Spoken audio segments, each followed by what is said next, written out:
The title of my thesis is Thermoset resin using technical lignin as a base constituent.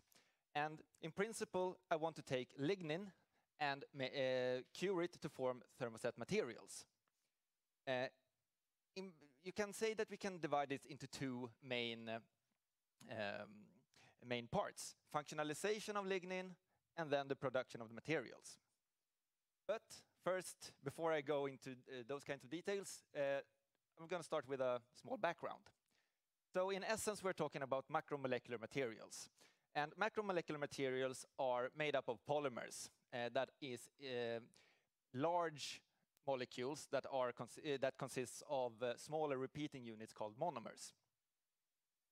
Now, polymers can have a lot of different architectures. They can be linear, like this one, but they can also, for example, be branched or star-shaped. These types of materials are generally put in three different material families, like thermoplastics, where the polymer chains are mixed together and kept together by entanglements. Elastomers, where the polymers are connected with few crosslinks. And thermosets, where the materials is built up of a tightly covalently bonded network throughout the entire material. And thermosets are usually used in applications that demands high thermal and dimensional stability. And that includes composite matrices. They can be found in coating applications and in moldings. And all of these types of materials we can find in, for example, cars and airplanes. One drawback for polymeric materials in general today is that they are derived from the non-renewable crude oil. So if we want to move towards a more sustainable society, we need to start to look for building blocks that are derived from renewable resources instead. And lignin could be such a resource. And lignin is a macromolecular component in plant tissue. And if you take wood, for example, it makes up roughly a third of the dry weight of the wood.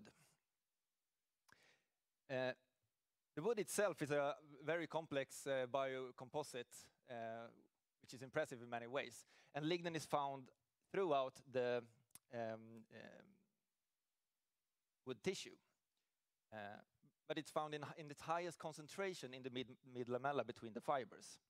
And the role of lignin in the wood is essentially to glue the fibers together, act like a load transferring agent between them, but also to protect against degradation from UV or UV mechanisms or microbial activities. And it's also said to help the plant with water transport. It is made up of three different aromatic monomers, referred to as monolignals. But depending on what type of plant source we are looking into, the ratio between these will differ. So in softwood lignin, the lignin is comprised of mostly of coniferal alcohol. In hardwoods, we find a mixture of coniferal alcohol and synapyl alcohol. And in annual plants, the lignin is comprised of all three types. So if we focus on coniferal alcohol, which is the main monolignal of softwood, it can be combined in several different ways. So these are all known to be found in nature. We do know that some of these are more common than others, but there's no systematic way the macromolecule is built up. So it's quite difficult to draw a larger structure of lignin because you don't know really what is going to happen next. But there have been a lot of effort trying to do this. And Eric Adler did in the 70s suggest this structure for softwood lignin, which is a heavily branched, cross-linked, complex macromolecule. But as time moves forward and characterization techniques get better, research now suggests that it might not actually be that complex and maybe not that branched, cross-linked, I mean, if and at all. So this is a statistical model made by John Ralph with his co-authors. He suggested to be a rather linear structure. And even though the the structure of lignin is still heavily debated. We have come a long way from in the past 40 or 50 years. If we look to technical lignin, so when producing pulp, for example, towards paper products, what we want to, or what they want to have is the fibers from the wood. So, of course, if the lignin now glue the fibers together and we want to take them apart, we want to remove the lignin. And in the craft process, for example, this is the most common process used in pulp and paper making in the world. This is done by harsh chemical and physical conditions that degrade the lignin and solubilize it. And it ends up in the black liquor as a waste stream. Now, in the black liquor, a lot of things happen. So we depolymerize the lignin, but it also starts to recombine, and a lot of chemical reactions happen. So in the end, we end up with something that is very heterogeneous, very difficult to know what it looks like. And what you do with something that is very, very complex, well, you burn it, and then you get the energy back, so you don't have to bother about the structures too much. But declining paper products and a more bigger focus towards biorefinery solutions and sustainability, people start to have interest in this waste stream and to see how we can utilize all the components of the wood. And processes are developed to retrieve stuff from the black liquor. So the LignoBoost process is one example, which is developed to retrieve lignin from the black liquor. And in principle, what you do is that you lower the pH of the black liquor and you get a precipitate, which is relatively pure lignin. Now, we have broken the native structure down. We have built it up. We have done a lot of things. So we have introduced non-native interunit linkages like enolither and steel wind, but also many, many more. Also, the molecular weight of lignin is now very, very polydispersed, since it's been degraded and built up again to form a lot of differently shaped molecules. But we do know a few things. So we know that the aromatic structures are still there. They are very chemically stable, so they will survive the process. And we also know that we have different functional groups, like phenolic hydroxyls, we have aliphatic hydroxyls, and we have carboxylic acids. And now if we compare this to a traditional analog, this is bisphenol A, which is rather well known. It is also aromatic. It also has some functional groups, so it's very versatile. And we can produce materials that have a rather thermal stability due to this aromaticity. However, it's derived from crude oil, and this in particular is also posing a health hazard, so we want to move away from that. So one of the questions is that, can we use lignin to produce materials similar to that of conventional or crude oil-based thermosets?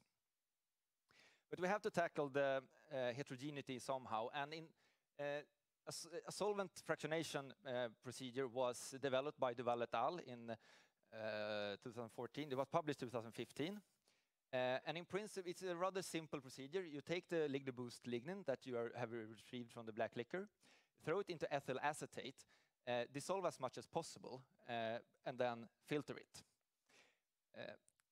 The filtrate is now something that is not soluble in ethyl acetate, and you have something that is soluble in ethyl acetate. So we have one ethanol soluble fraction. Then we take what is that has not been solubilized and throw it into ethanol and do the same thing. And then we repeat the step with methanol and acetone. And in the end, we end up with 4 different fractions that are soluble in these green solvents. And it now have a significantly lower dispersity compared to the parent lignin. And it also helps if you want to work in solution. And the solvent, this procedure is developed in such a way so by each step in the fractionation procedure, the molecular weight is increased. Now, characterization is difficult, but there are a few tools that are very handy. So this is phosphorus NMR, which allows us to see hydroxyl functionality. So we can see our aliphatics, we can see our different phenolic and our carboxylic acids. And if we use an internal standard, we can actually quantify these and see the abundance of the different functional groups in the different fractions. HSQC NMR is another very helpful tool when working with lignin. It's basically correlating proton NMR and carbon NMR signals and give us this 2D map. Now, I know it looks very, we call it messy, and it is very tricky to deduce a lot of details from these types of spectra. But we do know what many of these signals refer to, which means that we can also see different type of inter-unit linkages that are present in the different fractions. And these two methods now, together with size exclusion chromatography that gives us the molecular weight, the difference between, a lot of differences between the fractions, but also similarities. Now, in my PhD project, I want to make thermosets. And one way to do that is to add a functional group that you later can use in curing reactions. And in my work, I've been focused on the allyl ether functionality, which is a very versatile functional group. You can go in many different chemical, you can have very different chemical choices when you have this group. But in my case, I've been working with the thiolene chemistry. And a thiolene reaction is very nice in this sense, since it's very prone to react with double bonds. And it's a radical mechanism, though the polymerization rate is that of a step growth polymerization, which means that we will have a late gel point when making our materials. The materials also exhibit low shrinkage, which is nice for many applications. And another thing that is good to know is that the thioether that we are forming is very flexible, which means that in many different thiolene systems, the glass transition temperatures of the materials is rather low. So in my work, I have been focusing on two types of functionalization to add this allyl ether to the lignin, which have resulted in 4 different papers. One that was just recently published this week, so that's nice. And the methods have been selective allylation towards phenolics and to produce star functional copolymers using lignin as the core. So if we start with the selective allylation, since it's kind of difficult to work with lignin characterization-wise, it's a good start to start with a model study.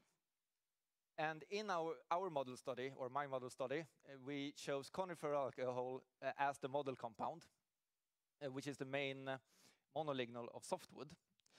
And as an allylation agent, allyl chloride was chosen. And allyl chloride is an industrially used chemical used to produce allyl ethers. But the chloride also is also a relatively slow leaving group, which introduces the possibility to aim for selectivity in, for example, systems like this. And in this system, we have the aromatic hydroxyl that we want to functionalize. We also have an allylic hydroxyl on the top there. And as a solvent, ethanol was chosen. So we also have aliphatic hydroxyls, all of these competing in this reaction.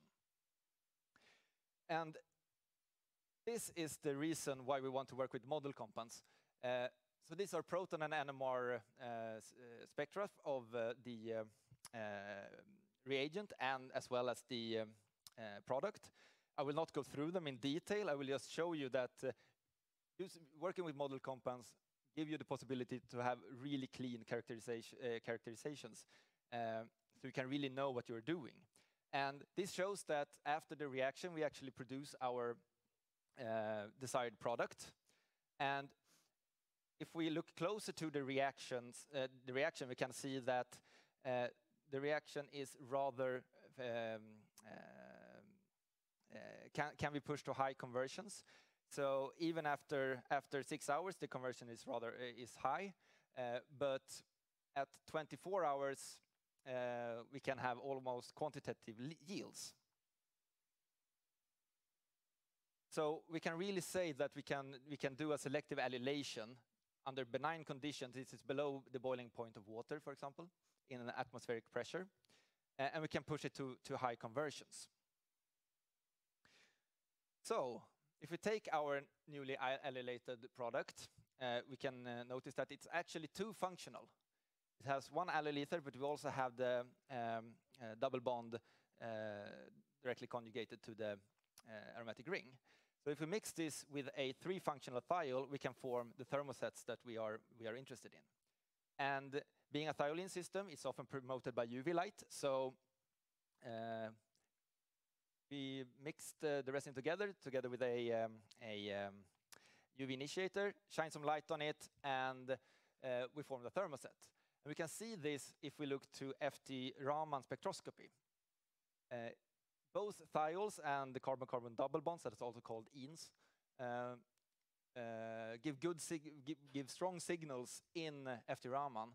And you can see that after the curing reaction, both the thiol and the ene has been heavily reduced, which really shows that, okay, we have a viable system. But can we do the same if we start with lignin? It's a little bit more complicated. But with the model recipe as a starting point, we move forward, and when we have tweaked the parameters a bit, we can follow the reaction with phosphorus NMR. And we can see that before the reaction, we have the same thing, our aliphatic hydroxyls, we have our phenolics, and we have our carboxylic acids. And after the reaction has been performed, we still have our aliphatic hydroxyl as well as carboxylic acids, but the phenolics, the signals of the phenolics are basically gone. So now you know. Now I've told you, and I showed you that the phenols have disappeared. So I managed to make those go away.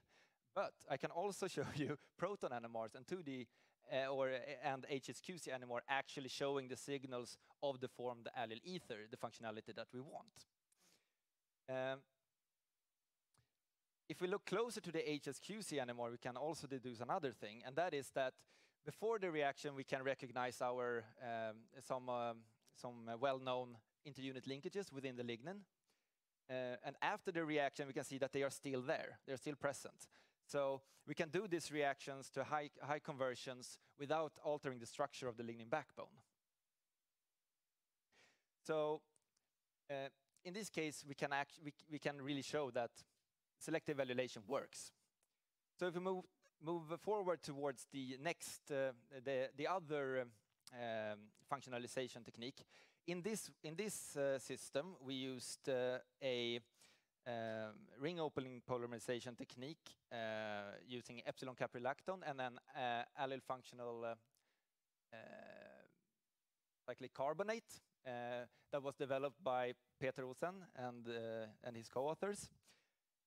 And what we did was really to take lignin, epsilon caprolactone, and this allyl functional carbonate and mix them in bulk, and then using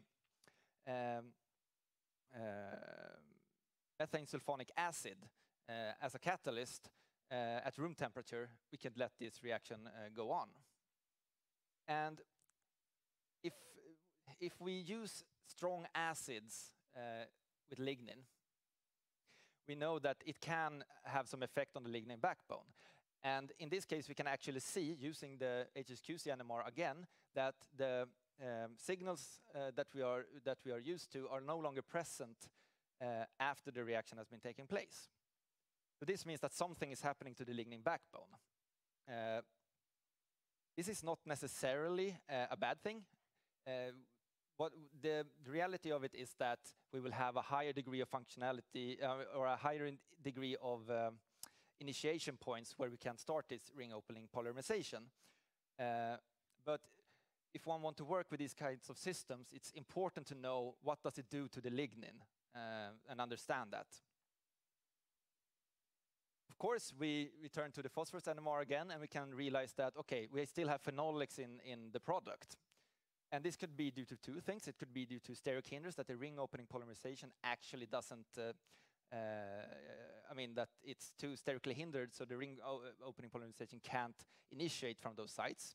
Or it could be that it does initiate, but when the reaction has started, it forms a very weak aryl ester that is very prone to hydrolysis. So it could be that it initiates, but that it hydrolyzes directly and reform the phenols. So if we look to sort of the material properties of the star-shaped polymers, we can see that the TG of the material, glass transition temperature of the materials, are dominated by these polymer arms that we have added to the structure. And that is not so surprising, since it makes up roughly 80 weight% of the material. But we can also see that we do have some crystallinity in the system. And that is the PCl that has crystallized a little bit. Say 15 to 20 weight% of the PCl in the system crystalline. So even though they are viscous liquids at room temperature, they do contain some crystallinity. So we have been talking about the functionalization, so let's move over to actually making the materials. And with the base in the model system, we take the same thiol crosslinker, and then we can choose our, depending on what we want to have, we choose the allylated fraction we want to use, and we mix them together. Here we have to use a co-solvent to ensure the mixing. But then it's very easy to use the resin to, for example, spread on a substrate or to fill molds to retrieve freestanding samples. We let the co-solvent evaporate, and then before we cure it. And generally, when working with thiolene systems, you want to work with UV light. However, lignin is dark in color, so UV light does not really work. Fortunately, the reaction, thiolene reaction, they really like each other very much. So they will react spontaneously if you just leave it. So we take this spontaneous reaction and use that to our advantage. So we take the system and put it in the oven and just increase the temperature without using any initiator or anything. And we let the curing proceed. And in the end, we end up with our materials. The material properties of from these two types of systems are very, very different. So for the selectively allylated lignin fractions, we produce materials that are very stiff and very amorphous. For the star-shaped polymers, we produce a lot softer materials that are more rubber-like. We do contain some crystallinity in the final materials of the star-shaped copolymers, but even so, they are rather soft. And this is actually the end of the story of the star-shaped polymers. We are going to move on with the materials based on the selectively allylated system. And if we look at the mechanical properties as determined by DMA, we can see that all the different fractions produce materials that have storage modulus in the gigapascal region when you are below TG, the glass transition temperature, which is very nice for various different applications. We can also see that higher molecular weight fractions do exhibit a larger degree of cross-linking as the minimum storage modulus is larger. If we look to the tan delta curves from the same measurements, which is in essence the loss modulus divided by the storage modulus, these curves can also tell us a lot. So at the top of the signals, or the maximum of the signals, that can be defined as the TG of the material. And they are all relatively high, given that it's thiolene systems. But the Thermoset based on the lowest molecular weight lignin exhibit a significantly lower TG than the ones based on the slightly larger molecular weights. That exhibits TGs of around 100. If we look to the shape of these curves, that can also tell you a lot. So the amplitude is also an indication of the cross-linking density, and the more narrow the curve, the more homogeneous the material. So that follows the dispersity from the molecular weights and dispersity of the SEC results, where the lowest molecular weight lignins make materials that are more homogeneous. That's very interesting. Now, if we take our materials and we use advanced characterization techniques such as X-ray scattering, you can actually look into the material to see morphologies of how the material is actually built up. So in small angle X-ray scattering, we look at larger size domains, larger as in nanometer. And if we plot the intensity of this, an intensity curve, and find linear regions, we can actually from the linear region find something called the Guinier radius. And the Guinier radius is something that describes over what size distance a material looks similar, so to say. So a larger Guinier radius means that we have larger repeating features inside the material, which indicate that we have a more homogeneous material. So this follows the same trend as the DMA results.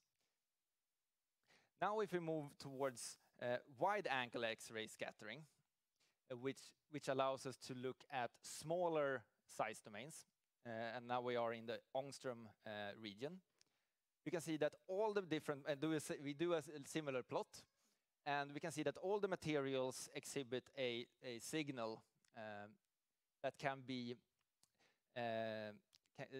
fitted using two distinct Gaussian curves. And these two Gaussian curves actually corresponds well to the distance of different pi stackings. So we can have these types of stackings where we have our aromatic units interacting with each other in the same plane. And we can also have T-shaped stackings where the aromatic units interact in a perpendicular way. And if we look at the distribution between these Gaussian curves, we can actually see that the ratio between these types of interactions are different in the different thermosets.